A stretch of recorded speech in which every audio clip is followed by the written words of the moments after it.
L'affaire concernant le don controversé de Kylian Mbappé à 5 CRS continue d'agiter le monde du football et de la justice en France.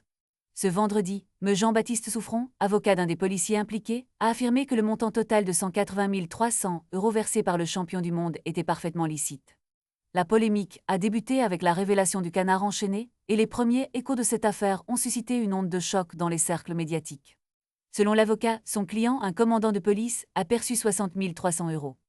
Ce don, effectué par chèque dans le cadre de la Coupe du Monde 2022, n'aurait pas dû être déclaré, conformément à la législation en vigueur.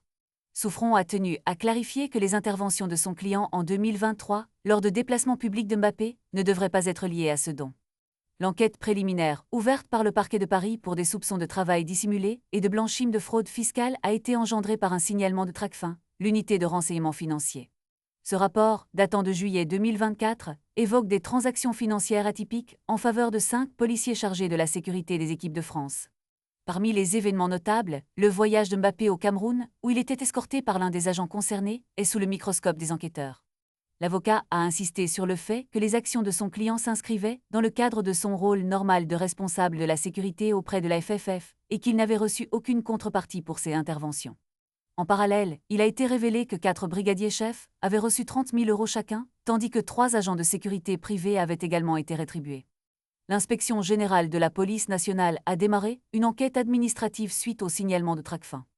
De son côté, l'entourage de Mbappé a publié un communiqué pour affirmer que toutes les démarches avaient été effectuées dans le respect des règles. La situation continue d'évoluer et de nouvelles révélations pourraient encore émerger dans cette affaire qui mêle sport, finance et légalité.